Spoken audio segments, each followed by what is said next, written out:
ส้มบรรยากาศน้ำกันพี่น้องบุญกฐินปีนี้ยิ่งใหญ่อีหลีเนาะคนหลายนะพี่น้อง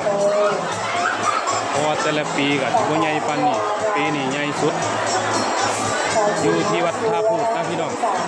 ตำบลไหลขิงอำเภอสามพรานจังหวัดนครปฐมเนาะเรามีที่ผ้าเก็บภาพบรรยากาศภายในงานเนาะ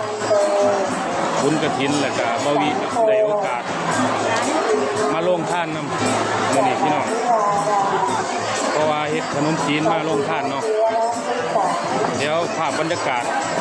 ภายในงานเดี๋ยวบ่มีผ้ายางส้มแบบเบิ่งกันว่ามื้อนี้ปีนี้คนหลายแห้งพี่น้อง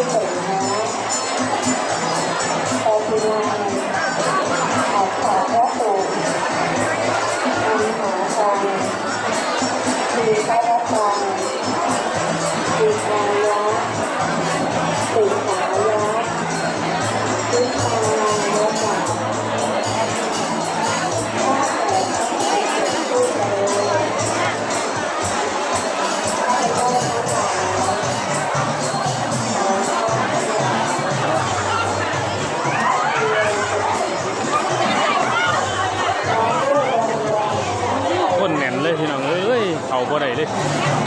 คนหลายแห้งนี่ว่ามุมใดนะแน่นเลยมื้อนี้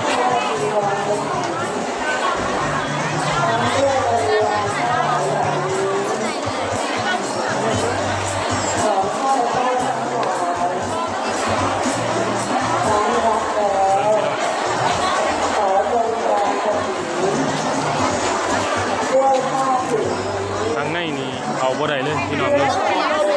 หลายแห้งแน่นเลยเนาะแต่ละแถวนะ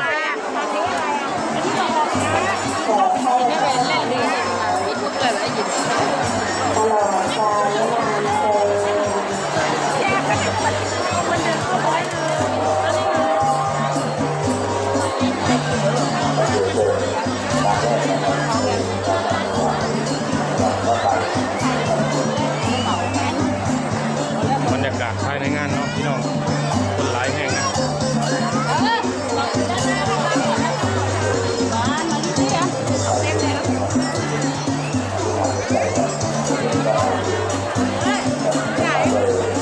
นี่มาฝั่งนี้เลยเกี่ยวกับว่าเดี๋ยว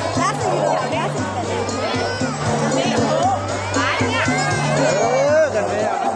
ได้เลยสาธุร่วมกันครับสาธุสาธุสาธุ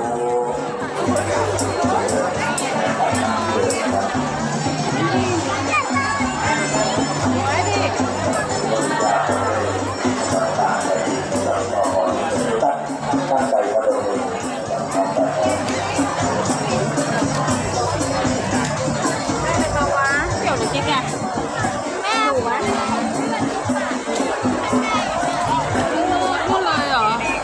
นะโมตัสสะภะคะวะโต